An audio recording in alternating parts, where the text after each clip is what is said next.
안녕하세요. 안녕하십니까. 식사들을 많이들 하셨나요?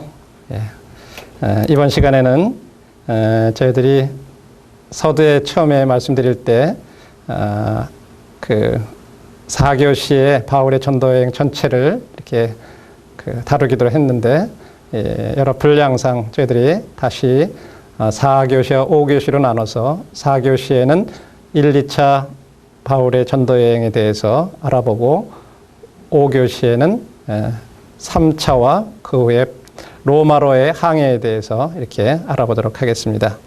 그래서 주로 이 시간에는 1차, 2차의 이 여행 경로를 주로 추적해 보면서 각 중요한 지역의 지리적인 특성과 그 다음에 또 1차, 2차 전도 여행에 소요된 어떤 시간 그리고 그 중간에 공백 기간 동안에 그 준비하는 기간 또 그리고 1차, 2차 전도 여행에 있어서 주로 공략했던 지역이 어떤 전략을 가지고 이렇게 선교를 했는가 하는 것들을 살펴보면서 오늘날 저희들에게도 이런 것들을 통해서 적용하고 또 효과적으로 이런 선교 사역을 이렇게 할 수 있는 데 도움이 되었으면 하는 그런 마음입니다. 자, 우리 이 바울의 1차 전도 여행 이 지도를 따라가 보면서 먼저 이 전도 여행 경로를 이렇게 추적을 해보도록 하겠습니다. 제가 이것을 공부를 하면서 저도 사도행전에 나오는 그 지역들을 하나하나 이 표시를 해가면서 그거를 이렇게 추적을 해가면서 그 해당 지역에 대한 것들을 또 이 자료들에서 이렇게 공부를 해볼 때 많은 도움이 됐습니다. 여러분들에게도 그렇게 해보실 수 있길 바라고. 자, 그러면 1차 전도 여행은 어디에서 출발을 했는가? 우리가 그것을 알아볼 것 같으면 사도행전 13장을 1절로부터 4절을 읽어보시게 되면 그들이 수리아 안디옥에서 이렇게 주님을 섬기고 있을 때 하나님께서 이 사도 바울과 바나바를 이렇게 따로 불러서 이제 이 전도 여행을 보내시는 것을 보게 됩니다. 그래서 이제 안디옥을 출발을 하게 되는데, 자, 그리고 거기를 1차 전도 여행을 이렇게 다 끝내고 돌아왔을 때는 대략 어느 정도의 시간이 걸렸는지 이런 것들을 한번 이제 지도를 추적해 가고 나중에 말씀을 드려보겠습니다. 자, 먼저 이 지도상에 파란 점선으로 표시된 이 부분이 바로 1차 전도여행을 다녀온 그 같은 경로입니다.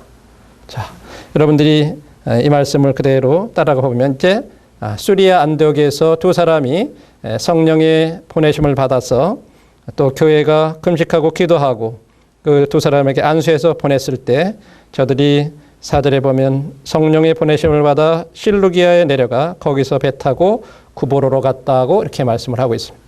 자, 이제 여기가 실루기아입니다. 수리아 안디옥에서 이 부둣가인 실루기아로 이렇게 내려와서 거기서 배 타고 구브로로 갔다 이렇게 표현을 하고 있습니다. 자, 우리가 이제 이 말씀을 그대로 따라서 저희들이 한번 그 지역의 그 사진들을 보아가면서 또 특성들을 말씀을 드리겠습니다. 이것이 바로 실루기아 항구입니다. 자, 해안가로 나와서 이제 이곳에서 배를 타고 바로 바나바의 고향인 이 구브로로다 이렇게 구브로 섬으로 가게 됩니다. 그래서 그곳에 가서 첫 번째 도착한 것이 살라미에 이르르고 그곳에서 하나님의 말씀을 유대인의 여러 회당에서 전한 것을 보게 됩니다. 그러면서 요한을 수정자로 함께 옆에서 돕는 자로 데려갔다고 말씀을 하고 있습니다. 이 말씀을 볼 때 이 구브로 섬에는 유대인들이 제법 있었던 것 같습니다. 이 회당이 있었다고 하는 것은 그만큼 이 최소한 유대인들에게 있어서는 10명 이상이 있어야만 이처럼 그 회당을 두기 때문에 이 구브로 섬에는 유대인들이 많이 있었던 것 같습니다. 그리고 온 성 가운데로 지나서 바보에 이르러 이제 바보라는 곳에 이르러서 거기에서 총독 서기오 이 바울에게 이렇게 하나님의 말씀을 전하게 됩니다. 그런데 그곳에 있는 이 무당인 엘루마가 저희를 대적해서 총독으로 이렇게 믿지 못하게 막 회방을 하고 그랬을 때 모든 괴계와 악행이 가득한 자요 마귀의 자식이요 모든 의의 원수요 주의 길을 바른 길을 굽게 하기를 그치지 아니하겠느냐. 보라 이제 주의 손이 내 위에 있으니 내가 소경이 되어 얼마 동안 해를 보지 못하리라 하니 즉시 안개와 어둠이 그를 덮어 인도할 사람을 구하는지라. 이에 총독이 그렇게 된 것을 보고 믿으며 주의 가르치심을 기이 여기느라. 이처럼 이 구브로 섬에서는 아주 놀라운 일들이 첫 여행에서 일어나게 됩니다.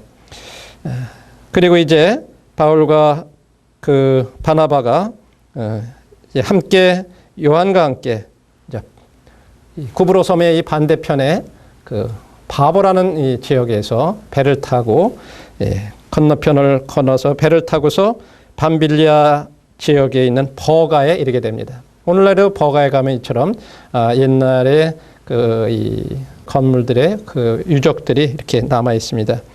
그런데 이 버가에 이르렀을 때 마가 요한이 돌연히 전도 여행을 이렇게 포기를 하고 돌아가게 됩니다.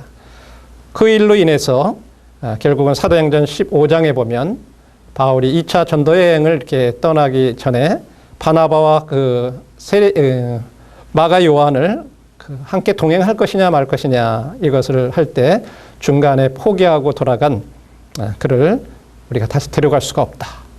이래서 두 사람이 의견이 심히 대립이 돼서 결국은 마가를 그 바나바는 마가를 데리고 따로 출발을 하게 되고 바울은 신라를 택해서 이제 다시 떠나게 되는 것을 보게 됩니다. 그런데 여기서 저희들한테 왜 마가 요한이 중간에 그렇게 돌아갔을까 하는 이유에 대해서는 물론 여러 가지 그 뭐 믿음이 없어서 그럴 수도 있다 뭐 여러 가지가 있지만 저희들이 이제 지형상 그것의 이유를 뒷받침하는 한 내용이 있습니다. 여러분들이 기회가 되시면 이 바울의 발자취라고 하는 발자취를 따라서라고 하는 그런 이 다큐멘터리가 있습니다. 그것을 참조해 보시면 도움이 될 것입니다. 거기에 보면 마가 요한이 이 돌아간 이유는 바로 이 버가와 그 피시디아 다음 목적지인 피시디아 안디옥 사이에는 굉장히 험준한 그 산맥이 있는데 바로 타우루스 산맥, 이 터키 말로는 토로스라고 이렇게도 말하는데 이 산맥이 가로질러 있습니다. 거기에는 너무 험준해서 그 당시에는 거기에 많은 도적들이 산적들이 그곳에 있다가 지나가는 여행객들을 습격하고 물건을 빼앗고 심지어는 죽이고 이런 지역이었기 때문에 그곳을 지나간다고 하는 것은 목숨을 걸지 않으면 지나갈 수 없는 그런 지역이었다고 합니다.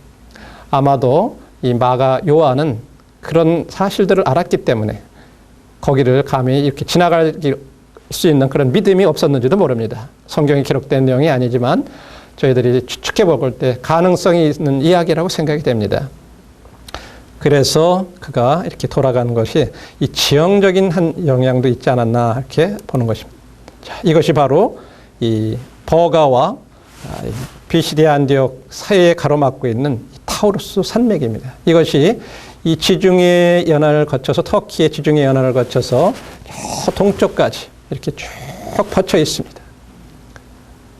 그래서 이 타우루스 산맥, 이 동쪽 타우루스 쪽에 이렇게 가서는 거기로부터 이 티그리스 유프라테스 강이 그곳으로부터 이렇게 또 이렇게 발원을 하게 되는 그런 진원지이기도 합니다.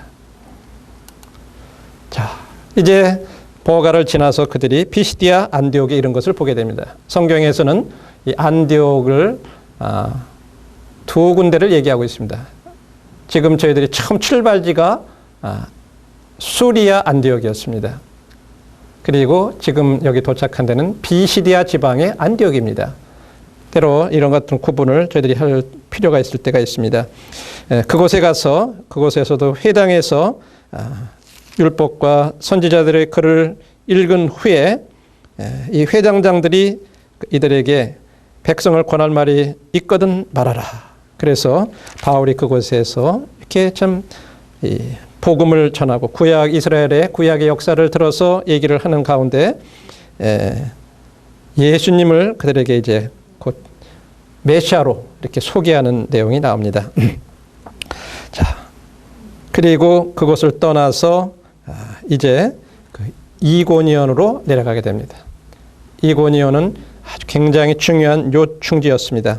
그곳에서 내려가서 그곳에도 이 유대인들의 회당이 있어서 가서 14장에 보면 두 사도가 함께 유대인의 회당에 들어가 말하니 유다와 헬라의 허다한 무리가 믿더라.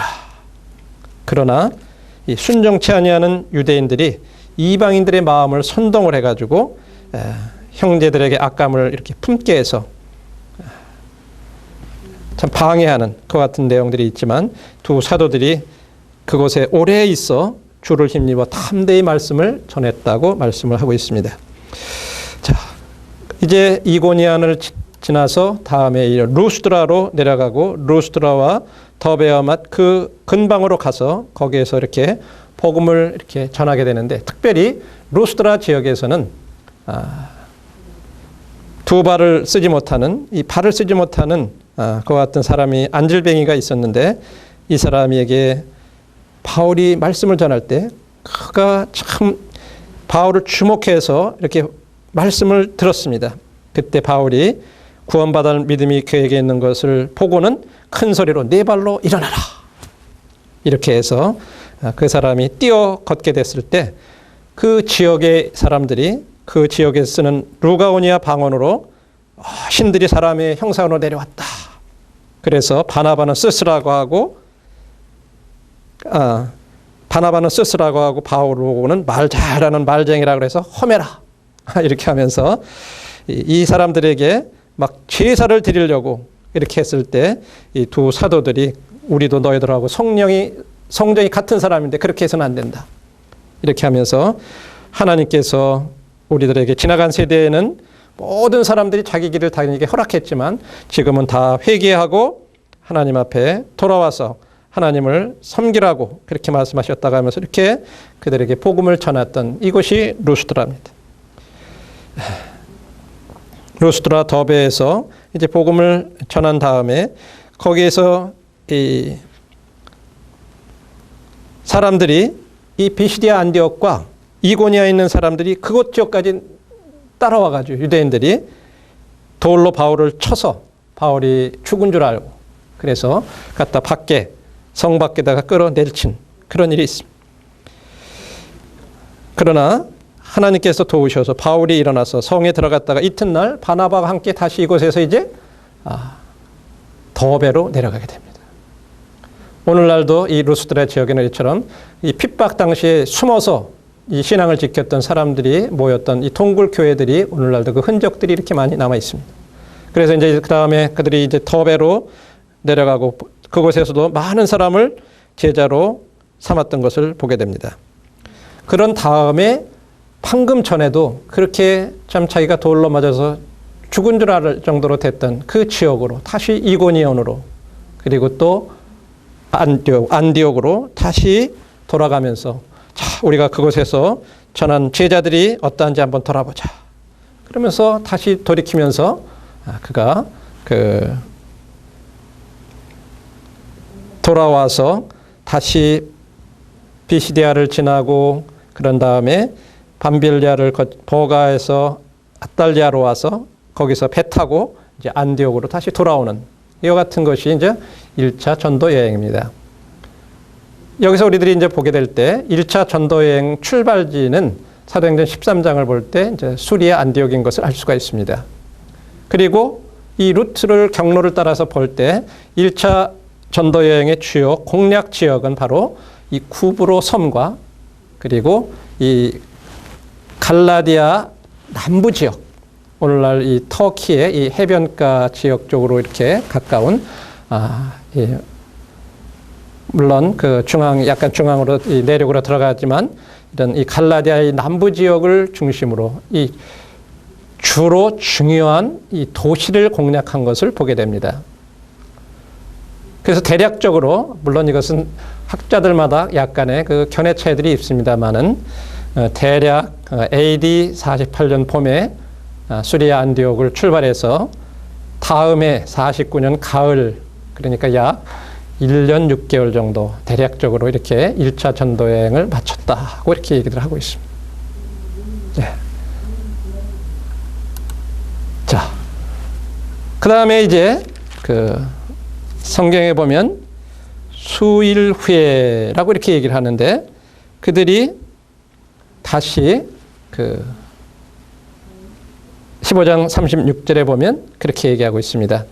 수일 후에 바울이 바나바더로 말하되 우리가 주의 말씀을 전한 각 성으로 다시 가서 형제들이 어떠한가 방문하자 하니.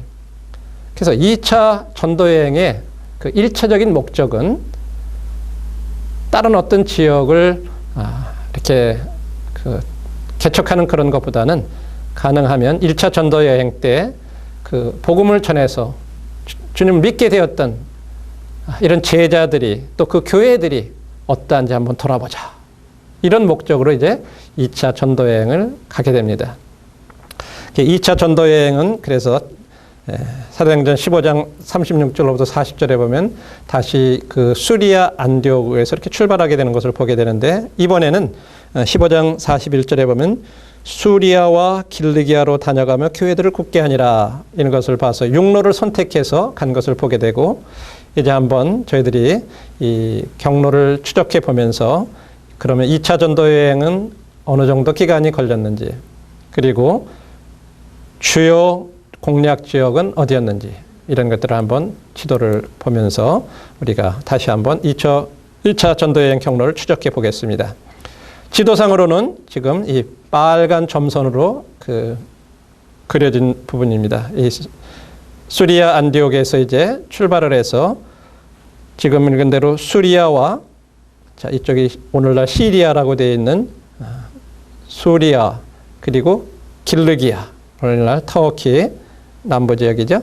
길르기아, 여기를 거쳐서 이제 처음에 복음을 1차 전도 때 전했던 더베에 먼저 이르게 되죠.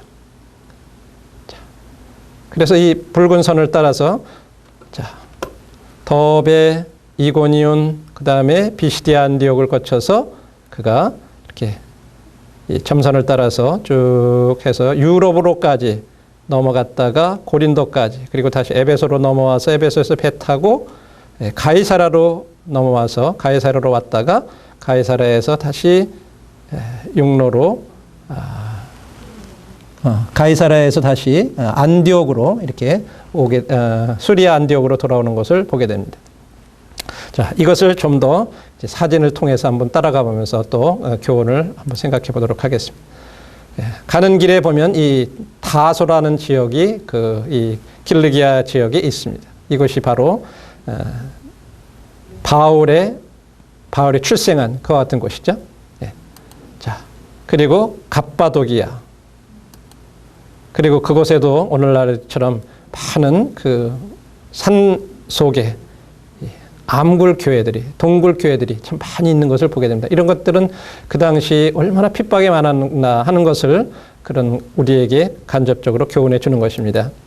그리고 이제 더베로 이제 처음 이르러서 더베에서 그 다음에 루스트라, 아까 봤죠? 루스트라에서 이고니온에서 다시 비시디아 안디옥.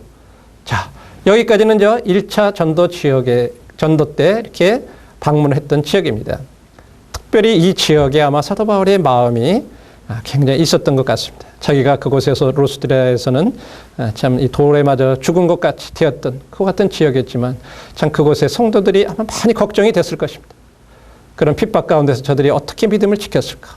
그래서 아마 2차 전도여행 때는 특별히 저들이 제자들을 굳게 하고 그들의 마음을 위로하기 위해서 이렇게 그 지역들을 다시 돌렸던 것을 보게 됩니다.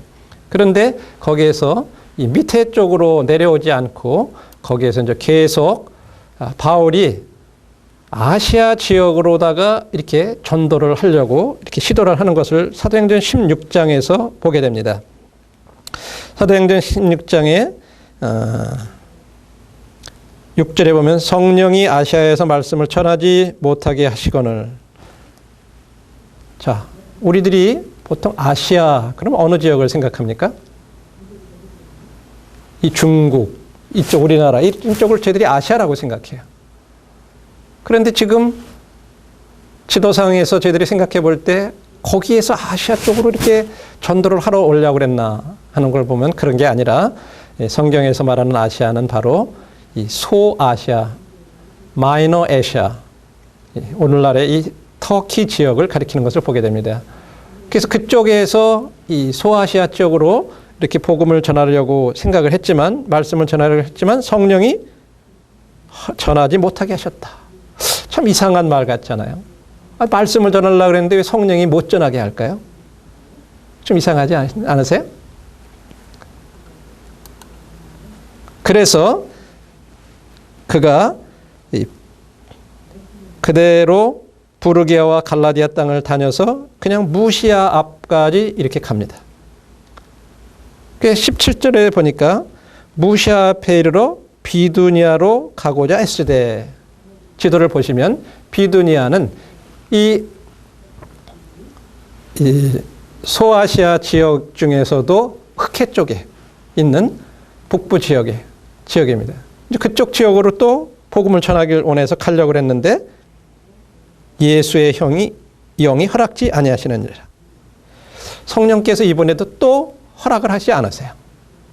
그래서 할 수 없이 그냥 계속 앞으로 전진을 합니다. 그래가지고 무시아를 지나서 드로아까지 이렇게 내려가게 돼요. 그런데 여기에서 참 우리가 흥미로운 사실을 한 가지 발견할 수 있는 것은 이 비두니아 지역, 이쪽은 나중에 사도 바울이 그쪽을 전도를 하러 가지 않았는데 베드로전서 1장에 보시면 이런 말씀이 나옵니다. 바로 그 지역을 전도한 사람이, 다른 사람이 있다고 하는 것을 보게 돼요. 베드로전서 1장입니다.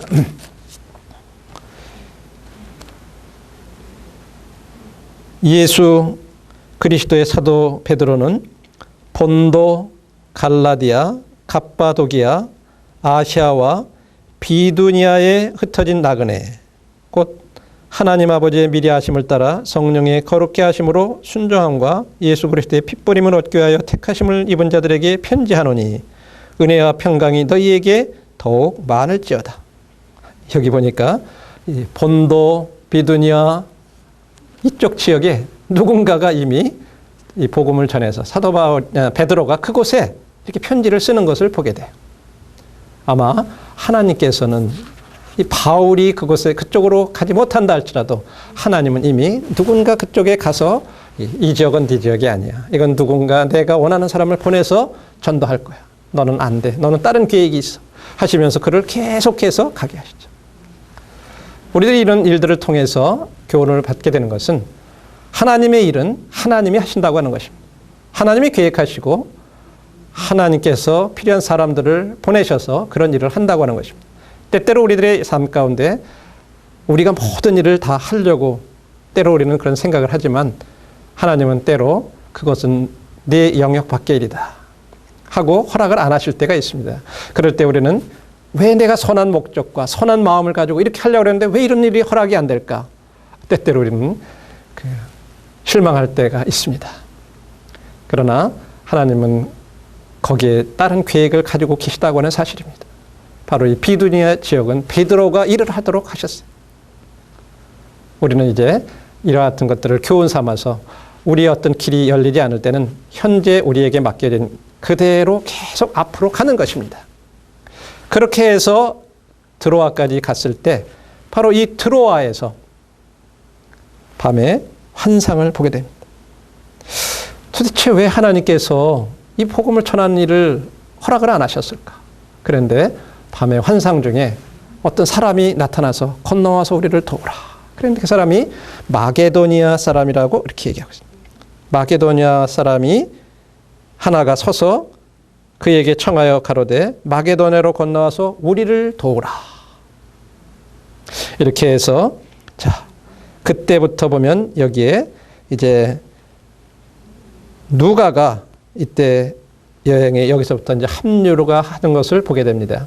그래서 함께 하게 되죠.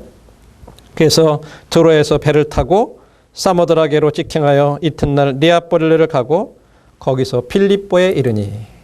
자, 이들이 이제 배를 타고 건너서 이제 유럽의 첫 관문이었던 이 빌립보 지역에 이렇게 들어가게 됩니다. 거기는 마게도니아 지경 첫 성이요 또 로마의 식민지라. 빌립보는 이 굉장히 큰 도시였어요. 그 당시에. 그래서 이 로마의 원형 경기장이 이렇게 있는 것을 보게 되죠. 예.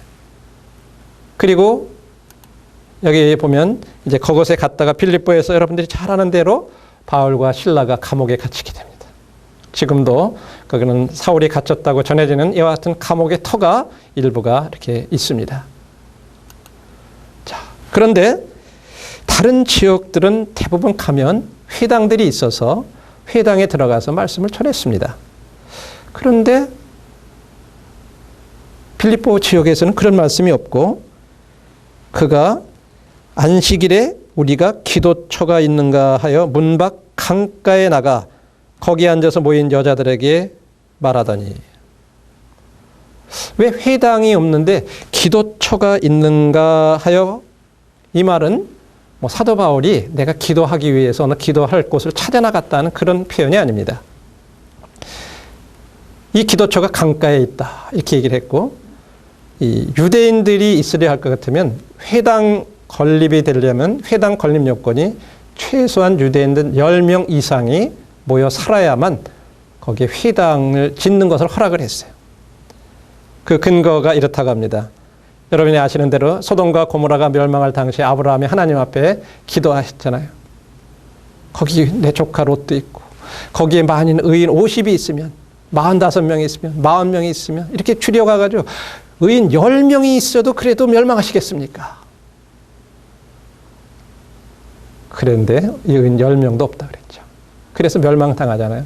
그래서 유대인들은 이 회당을 설립 허가를 할 때 요건이 바로 유대인들 10명 이상이 있어야 된다고 그래요. 그래가지고 그런 10명이 안 되는 그런 곳에는, 회당이 없는 곳에는 기도처가 있었다고 그래요. 그냥 모여서 기도할 수 있는.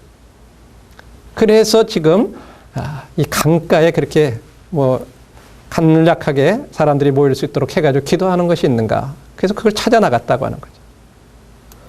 바로 이 빌립보에서는 유일하게 지각 티스강이라고 하는 강이 흐르고 있습니다. 바로 이 근처에 이 강가에 그런 기도처가 있었는데 그곳에서 기도하던 이 두아디라 성 출신으로서 옥감 장수를 하는 이 루디아가 참 하나님을 공경하고 있었는데 그 여자가 바울을 만나서, 일행을 만나서 복음을 듣게 돼요. 그 마음을 열어서 바울의 말을 청종하게 하셨습니다. 그리고 그 말을 믿고 저와 그 온 집이 다 세례를 받았어요. 그리고는 이들을, 바울의 일행들을 자기 집으로 초대해서 이렇게 음식을 대접을 하고 거기 머물게 하고 그러는 것을 보게 되죠. 그리고 그 집안들이, 그와 그 집이 다 세례를 받았다 그래요. 그래서 어느 분들은 바로 이 지각 티스강 그 근처에서 이것을 이제 그 루디아의 세례터라 이렇게도 부른다고 합니다. 그렇게 하는 중에 그런 복음을 전하다가 이 기도하는 곳에, 조금 전에 말한 또 기도하는 것 가다가 저만한 귀신 들린 여종 하나를 만나서 귀신을 쫓아내요. 그렇게 했을 때 귀신이 즉시 나오게 됨으로 인해 가지고 그 종의 주인이 돈벌이 수단이 이제 끊기게 되니까 그걸 고소를 합니다. 그래서 바울과 실라를 잡아가지고 관원들에게 끌고 갑니다.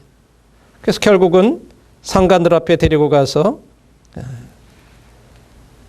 이 사람들은 유대 사람들인데, 유대인인데 우리 성을 심히 요란케 하여 로마 사람인 우리가 받지도 못하고 행치도 못할 풍속을 전한다 하거늘. 이 빌립보 사람들이 자기들을 가리켜서 로마 사람들이라고 이렇게 표현을 했어요. 이 말은 이 빌립보 지역이 바로 로마 시민권을 부여받은 그런 지역이었다고 하는 것을 말해주고 있습니다. 자, 이 빌립보 지역은 사도행전 16장 12절에 본 대로 아까 로마의 식민지라고도 이렇게 얘기했는데 주전 168년에 이 로마 영이 됐습니다. 그래서 이 빌립보 이 시민들에게는 로마 시민권이 부여가 됐어요. 그래서 흥미로운 사실은 사도 바울이 빌립보 교회에 편지를 쓸 때 보면 다른 서신서에는 언급하고 있지 않는 빌립보서 3장 20절에 보면 오직 너희의 시민권은 하늘에 있는지라. 우리가 거기로부터 오시는 예수 그리스도를 기다린다 하는 이 시민권을 언급을 하고 있는 것을 보게 됩니다. 왜냐하면 이 빌립보 사람들은 시민권의 가치가 무엇인지를 너무나 잘 알고 있는 거예요. 그래서 사도 바울은 그들한테 얘기를 하면서 그래, 너희들이 가지고 있는 이 로마 시민권, 너희들 그렇게 귀하게 생각하고 특권으로 생각하는데 너희들 그보다 더 귀한 시민권이 저 하늘에 있는 걸 알지 못했냐. 우리의 시민권은 하늘에 있다. 거기로부터 구원하는 자 곧 주 예수 그리스도를 기다린다. 그분이 오시게 되면 우리의 이 만물을 자기에게 복종케 하실 수 있는 자의 역사로 우리의 낮은 몸을 자기의 영광의 몸의 형체와 같이 편케 하시리라 하면서 이 시민권을 그들이 이해하고 있는 그 언어를 사용해서 이 편지로 그들을 격려하는 것을 보게 됩니다. 자, 이제 그것을 떠나서 그들이 이제 암비볼리를 거쳐서 데살로니가에 이르게 됩니다. 데살로니가에는 많은 기간을 그들이 거기 거하지 않았습니다. 성경에는 약 3주간을 이렇게 새 안식일을 회당에 들어가서 성경을 가지고 강론했고 뜻을 풀어서 그리스도가 해를 받고 죽은 자 가운데서 다시 살아날 것을 증명하고 또 내가 너에게 전하는 이 예수가 곧 그리스도다 이렇게 하면서 이 예수님이 메시아라고 하는 사실을 바로 이 데살로니가 지역에서 전했습니다. 여러분들이 데살로니가 사도행전 17장을 읽어보면 다른 지역에서 언급하고 하지 않은 이 읍장들이라는 내용들이 나옵니다. 이 바울이 거기에서 이 야손의 이 집에 이렇게 들어가게 되는데 이들이 유대인들이 들어와서 시길해서 막 괴악한 깡패 같은 사람들, 괴악한 사람들을 데리고 야손의 집에 달려들어서 이 바울의 무리들을 끌어내려고 그랬어요. 그래가지고 발견치 못하니까 야손하고 그 형제들을 끌고 읍장들 앞에 가서 막 소리를 지르면서 천하를 어지럽게 하던 이 사람들이 여기에도 들이매 이 사람이 야손이 이 사람들을 받아들였다. 이 사람들은 다 가이사의 명을 거역하고 다른 임금 예수라는 이가 있다고 전하는 사람이라 막 하면서 이 읍장들 앞에서 얘기를 했어요. 이 데살로니가 지역은 이 빌립보와는 또 달리 그 도시에 자유가 부여가 됐어요. 그래서 자유도시라고 해서 프리시티라는 이런 지위가 부여됐어요.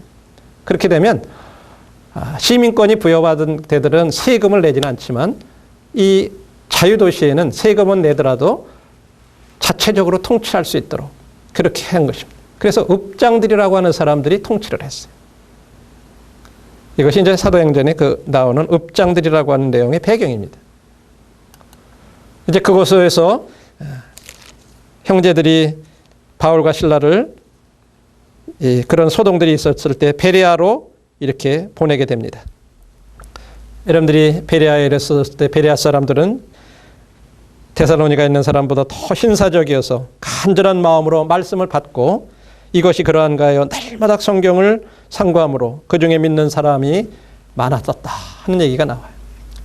근데 이곳에 가면 이 베레아에 진짜 이 사도 바울의 이 형상이라고 하는 이런 사진이 이렇게 있는데 실제적으로 거의 이 사도 바울이 이런 모습이었다고 많은 분들이 이렇게 얘기한다고 합니다. 네. 자, 이제 그곳에서 또 아덴까지 내려가게 됩니다. 오늘날 아테네로 이제 17장 16절에 보면 아덴 바울을 인도하는 사람들이 데리고 아덴까지 간 것을 보게 됩니다. 아덴은 여러분들이 아시는 대로 많은 이 철학이 발달한 그런 곳이기 때문에 사람들이 이 아레오바고라고 하는 곳에서 이렇게 모여가지고 여러 가지 그 가장 새로이 되는 것들 서로 말하고 듣고 그런 아주 토론 문화 같은 것처럼 이렇게 그런 것이 발달해 있었어요. 철학이 발달했고. 뿐만 아니라 그곳에서는 아주 종교성이 많아가지고 사람들이 알지 못하는 신의 계도라고 하는 이런 단도 있었다고 이렇게 얘기하고 있습니다. 그곳에서 사도 바울이 이제 이 복음을 또 아주 논리적으로 굉장히 잘 전했지만 그러나 이곳에서는 사실 큰 열매가 없었다고 그래요. 그 이유 중에 하나가 사도 바울은 이곳에서 예수 그리스도에 대한 어떤 십자가의 복음을 전하지 않았기 때문에 그렇다. 또 이렇게 말씀하는 분들도 들었습니다. 바울의 설교 가운데 가장 잘 짜여지고 아주 체계적인 설교고 복음이 없고 그렇지만 그러나 그 가운데 그렇게 큰 결실이 없었던 이유는 그런 데 있었다. 이런 얘기도 제가 들어봤습니다. 그곳에서는 또한 이런 많은 파르테논 신전과 같은 유명한 신전터도 있고 또 좀 전에 말씀드린 이 아레오바고 언덕, 지금도 그 터들이 이렇게 볼 수가 있습니다. 이제 그곳에서 아테네를 떠나서 이 고린도로 오게 되죠. 그래서 고린도에 와서 그곳에서 본도에서 난 아굴라라는 유대인을 하나 만나게 됩니다. 그리고 그 안에 이 브리스길라와 이렇게 함께 만나서 이 동역을 하게 되는 그런 모습이죠. 이 고린도에 가면은 이 산 정상에 이 아르테미 신전이 이렇게 있습니다. 그리고 아폴로 신전이 있고, 이제 그곳에서 약 1년 반 동안을 1년 6개월을 유하면서 이 아굴라와 브리스길라와 함께 이 동역을 하면서 그곳에 이렇게 머물게 되는 것을 보게 됩니다. 그리고 이제 그 고린도에서의 그 사역을 마치고 이 고린도에서도 사도 바울은 여러 가지 어려움들을 이렇게 당하는 일들이 있죠.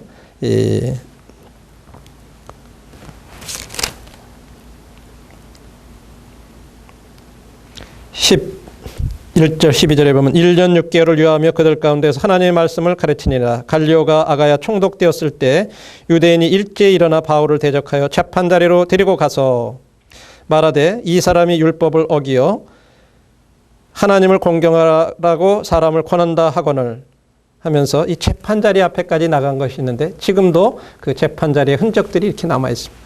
자, 이런 이 복음 때문에 또 재판도 받게 되고 재판자리에 서게 되고 자, 이런 어려움들을 2차 전도 여행 때 이렇게 겪게 됩니다. 그러나 이제 그곳에서 이 배 타고 수리아로 이렇게 떠나기 위해서 브리스길라와 아굴라와 함께 가는데 이 바울이 이 겐그리아에서 서원이 있어서 머리를 깎게 되죠. 그리고 이제 겐그리아 항구에서 떠나서 그가 에베소를 오게 되는 것을 보게 됩니다. 자, 에베소에 와서 그가 거기에서 배를 타고 이 에베소에 이르러서는 이번에는 많은 그 어떤 에베소 지역에서 사역하거나 그렇지 않죠.